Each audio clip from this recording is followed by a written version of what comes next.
টুনির সামনে ভেসে উঠল চমৎকার এক সোনার বাসা। খাঁটি সোনায় মোড়ানো প্রদীপের মতন জ্বলজ্বল করছে। গভীর বনের এক প্রান্তে বিশাল এক গাছের ডালে বসেছিল ছোট্ট টুনি পাখি। তার বুকের নিচে ডানা গুটিয়ে শীতে কাঁপছিল দুই খুদে ছানা, কুকি আর কুকু। আকাশে বর্ষার কালো মেঘ জমতে শুরু করেছে, যে কোনো সময় নামবে মুষলধারের বৃষ্টি। কুকি কেঁদে উঠল, মা মা আমার খুব ভয় করছে মা, বাতাসটা কেমন যেন গর্জন করছে। আমাদের মাথার উপরে তো শক্ত কোনো ছাদ নেই, বৃষ্টি এলে আমরা কোথায় লুকাবো মা? টুনি তখন বলে, ভয় পেও না আমার ছোট্ট সোনারা, তোমাদের মা এখনো তোমাদের পাশেই আছে। তোমাদের গায়ে এক ফোঁটাও বৃষ্টির আঁচড় কাটতে দিব না আমি। আজই আমি তোমাদের জন্য বনের সবচেয়ে শক্ত বাড়ি তৈরি করব। কুকু তখন বলে, কিন্তু মা, তুমি তো কত ছোট, এত বড় ঝড়ে তুমি একা কি করে বাসা বানাবে? টুনি তখন বলে, মায়ের ভালোবাসা চেয়ে আর বড় কোনো শক্তি এই পৃথিবীতে নেই বাছা। ছানা দুটোকে ডালে বসিয়ে রেখে টুনি উড়ে গেল জঙ্গলে। জঙ্গলের মাটিতে একপাশে পড়েছিল বেশ ভারী একটা কাঠের গুঁড়ি আর কিছু শুকনো শক্ত ডালপালা। টুনি তখন তার হাতে করে সেই ভারী কাঠের গুঁড়িটা নিতে চেষ্টা করলো। ইস কি ভারী, বড্ড ভারী। উফ, আমাকে পারতেই হবে। আমার সন্তানদের মাথা গুজর এক টুকরো নিরাপদ আশ্রয় চাই। বারবার চেষ্টা করেও কাঠের ভারে টুনি মাটিতে পড়ে যেতে লাগলো। তার বুক ধড়ফড় করছিল, তার ডানা দুটো ভারী হয়ে আসলো, তাও সে দমে গেল না। অপ্রাণ শক্তিতে কাঠটি দাঁড়া করে আবার তোলার চেষ্টা করলো। ঠিক তখনই উপর থেকে উড়ে এলো প্রতিবেশী তোতা ভাই। তোতা ভাই চিন্তিত মুখে বলল, ও কি টুনি বোন, তুমি এত ভারী একটা কাঠের টুকরো একা তোলার চেষ্টা করছো কেন? এভাবে টানাটানি করলে তো তোমার ডানার হাড় ভেঙে যাবে। টুনি তখন বলে, কি করব তোতা ভাই, বর্ষাকাল তো দরজায় কড়া নাড়ছে। আমার ছোট্ট ছোট্ট ছানা দুটো কাল বৈশাখীর ঝড়ের ভয়ে থরথর করে কাঁপছে। যদি এই কাঠটা টেনে গাছের ডালে তুলতে পারি, তবে তার উপরে খড়কুটো বিছিয়ে একটা শক্ত ঘর বানাতে পারবো। তোতা ভাই, তুমি কি আমায় একটু সাহায্য করতে পারবে? তোতা ভাই দয়ালু কণ্ঠে বলে, অবশ্যই বোন, তুমি কত কষ্ট করছো আর আমি দেখে চুপ করে বসে থাকবো? এসো দুজনে মিলে ধরে কাঠটা উপরে তুলি। তোতা ভাই আর টুনি দুজনে মিলে অক্লান্ত পরিশ্রমে ভারী কাঠটি তুলে টুনির গাছের ডালে নিয়ে রাখলো। গাছের বেশ খানিকটা দূরে এক ডালপালার ছাওয়ায় এক গাছের ডালে বসে কুটিল কালু কাওয়া আর তার স্ত্রী গড়ি। গড়ি চোখ দুটো বড় করে কালুকে বলল, ওগো, দেখেছো এই কাঙ্গাল টুনির কাণ্ড? কাল থেকে জঙ্গলে যত ভালো ভালো শুকনো ডাল আর ভারী কাঠ আছে সব কুড়িয়ে নিজের ডালে তুলেছে, শক্ত বাসা বানানোর ধান্দা করছে। হ্যাঁ গৌরী, ওর ওই স্বপ্ন তো স্বপ্নই থেকে যাবে। ও ডালপালা আর কাঠ জমিয়ে শেষ করুক, তারপর আমি গিয়ে এক নিমেষেই সব কেড়ে নিয়ে আসবো। হ্যাঁ। গড়ি গলে গিয়ে বলল, আহা, আমার রূপবান স্বামী সব পারে, জগতে যা কেউ পারে না আমার স্বামী এক চুটকিতে করে দেখাতে পারে। যাও ওগো, এখনই গিয়ে ওগুলো কেড়ে নিয়ে এসো। এদিকে টুনি ঘরে ফিরে তার ছানা দুটোর পাশে বসলো। কুকু বলল, মা, তোমার ডানা দুটো কেমন ধুলোয় মিশে গেছে, তোমার খুব কষ্ট হচ্ছে তাই না মা? টুনি মুচকি হেসে কুকুকে বলে, না রে আমার সোনা ছানা, তোরা যখন এই তুলতুলে নরম বিছানায় ঘুমাবি তখন মায়ের সব ক্লান্তি বাষ্প হয়ে উড়ে যাবে। এই কাঠটার উপরে আমি শুকনো ঘাস বিছিয়ে দিব, তোদের এক ফোঁটাও কষ্ট হতে দিব না। মা ছানাদের এই সুন্দর মুহূর্তের মাঝখানে হঠাৎ ডানা ঝাপটাতে ঝাপটাতে ধূপ করে নামলো কালু কাউয়া। তার চোখ দুটো লোভ আর হিংসায় জ্বলছিল। কালু বলল, এই টনি, তোর এই ভারী কাঠ আর শুকনো ডালগুলো আমাকে দিয়ে দে, ওগুলো এখন আমার খুব দরকার। টনি আঁতকে উঠে কালুকে বলে, না কালু ভাই, এটা তুমি কি বলছো? কত কষ্টে তোতা ভাই সাহায্যে আমি এই কাঠটা এনেছি আমার অবুঝ বাচ্চাদের ঘর বানাবো। দয়া করে আমাদের উপরে অত্যাচার করো না প্লিজ। কালু বিদ্যুপে হাসি হেসে বলল, এসব ঘ্যান ঘ্যান আমি শুনতে চাই না। সোজা আঙ্গুলে ঘৃণা উঠলে আমি আঙ্গুল বাঁকাতে জানি। ভালোই ভালোই দিবি নাকি জোর করে ডানা ভেঙে কেড়ে নেব? কালু যখনই কাঠটা ছিনিয়ে নিতে গেল ঠিক তখনই ওপর থেকে এক প্রচন্ড ডানা ঝাপটানো শব্দে থমকে গেল চারপাশ। বিশাল ডানা মেলে এসে নামলো বনের রক্ষক ঈগল পাখি। ঈগল পাখি একটু রাগন্য গলায় বলল, এই থাম কালু, তোকে তো অনেক দিন ধরে সহ্য করছি। এত বড় সাহস তোর! এক অসহায় মা তার অবুঝ ছানাদের উপর জুলুম করছিস। আমার চোখের সামনে এই অন্যায় আমি হতে দেব না। কালু কাক বুক ফুলিয়ে ভয় ঢাকার চেষ্টা করলো আর বলে, আরে ঈগল মহাশয়, আপনি আমাদের মনের ভেতরের বিষয় কেন নাক গলাচ্ছেন? এটা আমার আর টুনির ব্যাপার। আপনি এখান থেকে কেটে পড়ুন। ঈগল তখন বলে, আর যদি একটা কথা বলিস তোর কিন্তু আমি খবর করে ছাড়বো। ভাগ এখান থেকে লম্পট কাক। ঈগল পাখির হুংকারে কালুর পিঠের পশম দাঁড়িয়ে গেল। সে বুঝলো এখানে আর ডাল গলবে না। লেজ গুটিয়ে সেখান থেকে সে পালিয়ে গেল। টুনি তখন ঈগলকে বলে, ধন্যবাদ ঈগল ভাই, আজকে তুমি না এলে এই পাষাণ কাঠটা আমার বাচ্চাদের মাথার ছাদ তৈরি হওয়ার আগেই কেড়ে নিয়ে যেত। ঈগল পাখি তখন বলে, লড়াই চালিয়ে যাও টুনি, মা কখনো হারে না। সারাদিন খাটনি করে টুনি তার দুটো ছানার জন্য একটা সুন্দর বাসা তৈরি করলো। কিন্তু তখনও বাসাটির কিছু কাজ বাকি ছিল। বাঁধনগুলো পুরোপুরি শক্ত হতে পারেনি। সেদিন গভীর রাতে হঠাৎ আকাশ কালো করে নামলো প্রলয়কারীর কাল বৈশাখীর ঝড়। চারদিক অন্ধকার, কুরকুর শব্দে বাজ পড়ছিল আর বাতাস যেন আছড়ে উঠেছিল মাতাল হাতির মতন। ঝড়ের তীব্র দাপটে টুনির নতুন বাসাটা মুচকে গেল। একটা ঝোড়ো বাতাসে টুনির সেই তৈরি করা ঘরটা উড়ে গেল। কুকু আর কুকি অনেক ভয় পায়। তখন তারা মাকে বলে, মা মা আমাদের ঘর তো বাতাসে উড়ে গেল। মা আমাদের কি আর কোনো ঘর আছে যেখানে গিয়ে আজকের রাতটা আমরা থাকতে পারবো? তখন টুনি তার ছানাদের বলে, না রে আমার ছোট্ট সোনা, এই বিশাল জঙ্গলে আমাদের আর কোনো দ্বিতীয় ঘর নেই। এই দুর্যোগে আমাদের আশ্রয় দেওয়ার মতন কেউ নেই রে বাবা। তখন কুকু বলে, তাহলে কি মা আমরা সারা রাতে কনকনে ঠান্ডা জলে ভিজবো? বাতাস তো আমাদের গাছ থেকে ফেলে দেবে মা। টুনি তখন তার দুটো ছানাকে তার ডানার নিচে গাছের ডালে বসেছিল। তখন টুনি মনে মনে বলে, না, আমি ভেঙে পড়লে আমার ছানা দুটো আরো ভয় পাবে।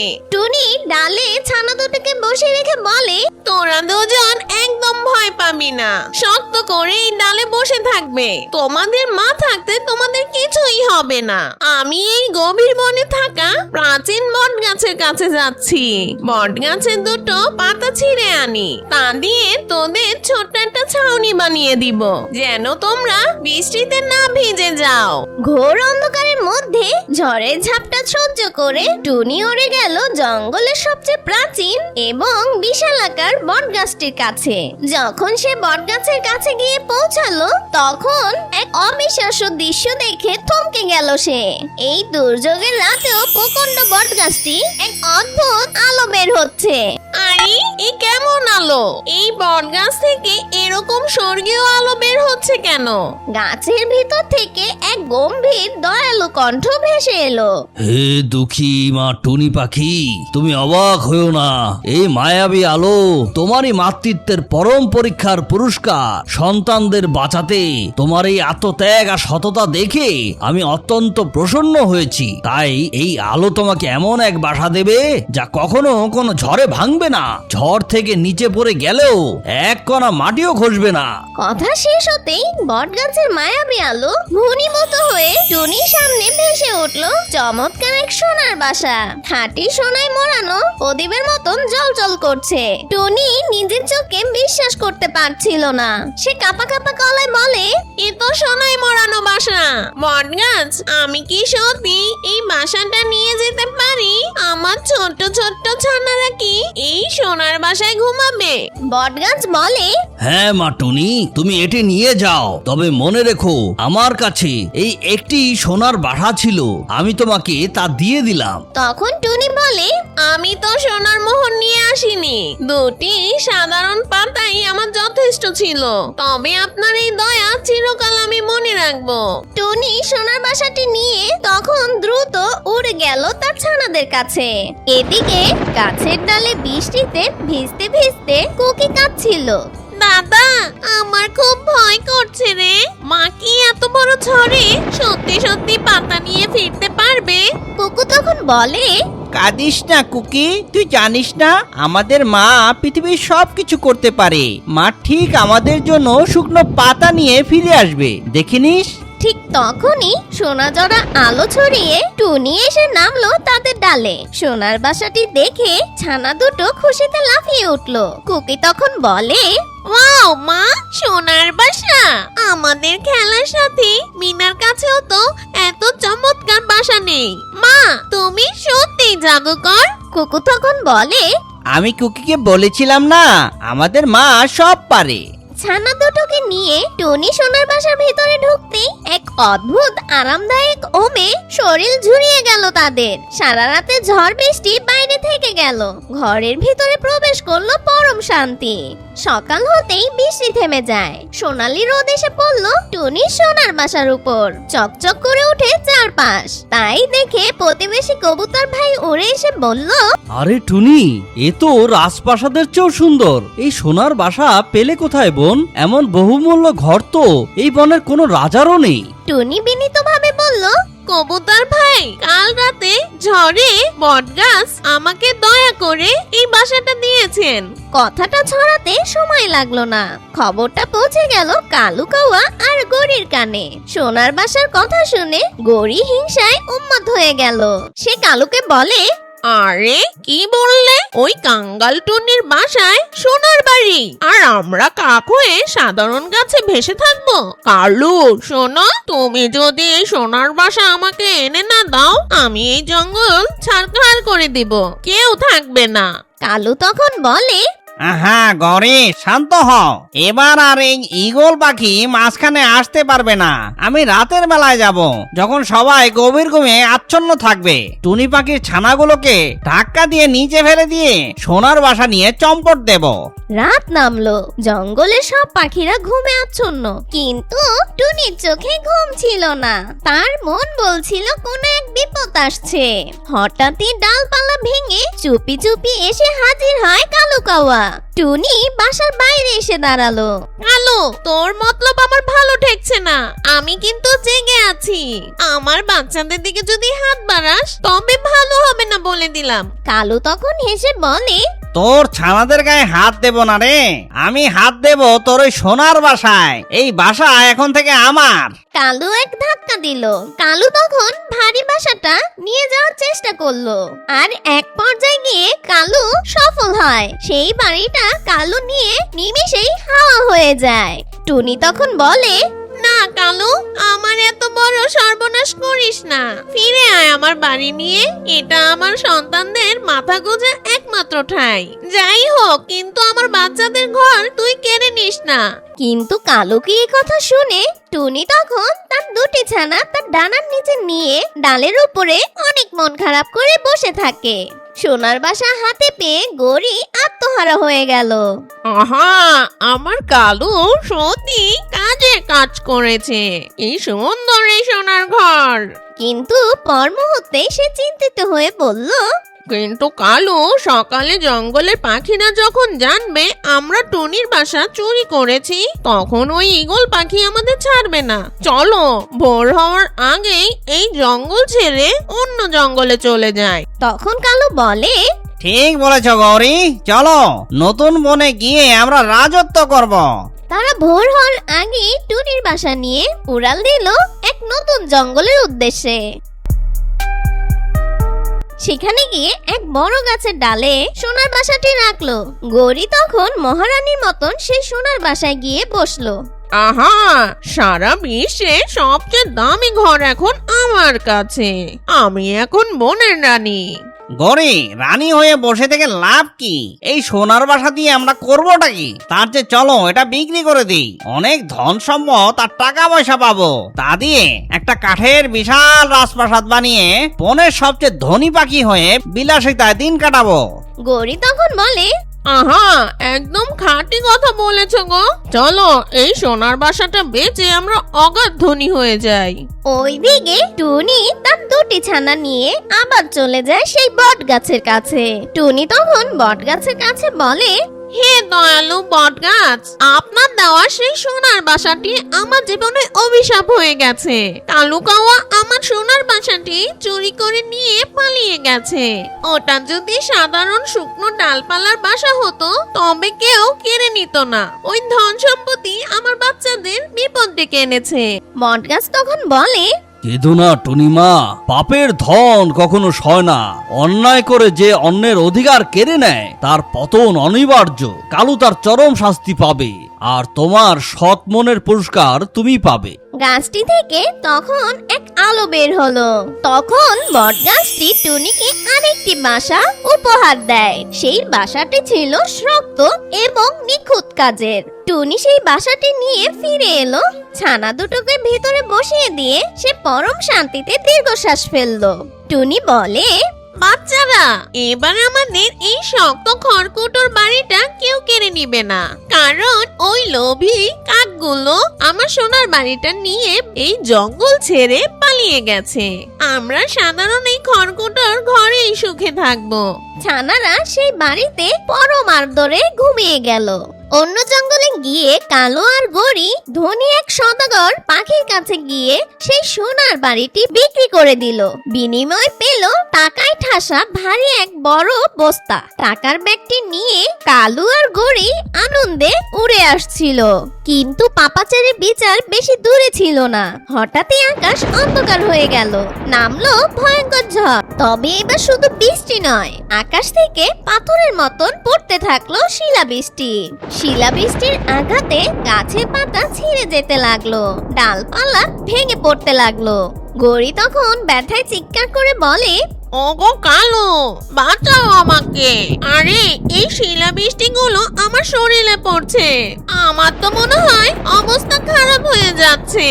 এই ভারী টাকার ব্যাগটা আমার মাথার উপরে ধরে রাখো, তা না হলে আমাকে আর খুঁজে পাওয়া যাবে না।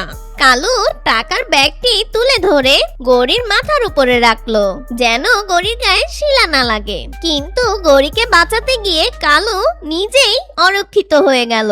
ঠিক তখনই আকাশ থেকে বড় একটি আস্ত শিলার টুকরো এসে কালুর গায়ে লাগলো। এক মর্মান্তিক চিৎকার দিয়ে সেখানেই কালু শেষ। কালুর টানা দুটো অবশ হয়ে গেল। সে সোজা কাদা মাটির মধ্যে পড়ে গেল। গড়ি কালুকে ধরে অঝরে কাঁদতে লাগলো। ওগো, কথা বলো তুমি। চোখ মেলো কালু, আমার দিকে তাকাও। কি হলো তোমার? কিন্তু তখন কালো শরীর একদম নিথর নিষ্প্রাণ। সে আর কোনোদিনই চোখ মিলবে না। গড়ি তখন কাঁদতে লাগলো। আমি শেষ হয়ে গেলাম, ধ্বংস হয়ে গেলাম। সোনার বাসা আমাদের জীবন গিলে খেলো। আমরা তো নিজের বনেই সামান্য খড়কুটোর বাসায় ভালোই ছিলাম। কেন করতে গেলাম এত লোভ? ওগো, তুমি আমায় ছেড়ে কোথায় গেলে? 1 ঘন্টা পর বৃষ্টি থেমে গেল। শিলাবৃষ্টিও বন্ধ হয়ে গেল। কালু কাককে হারিয়ে গড়ি একা হয়ে গেল। গড়ি মন খারাপ করে নিজের জীবনকে অভিশাপ দিতে দিতে সে সেই টাকার ব্যাগটি নিজের মাথায় চাপিয়ে হাঁটতে শুরু করলো। ঠিক তখনই সামনে থেকে এসে দাঁড়ালো 2 ভয়ানক চোর পেঁচা। ডাকাত সর্দার কুৎসিত হেসে বলল, সকাল থেকে তোদের পিছু নিচ্ছি রে কাক। অনেক নাটক দেখলাম, এবার এই টাকার ব্যাগটা চুপচাপ আমাদের হাতে তুলে দে, নতুবা তোর জীবনের ইতি এখানেই টেনে দেবো।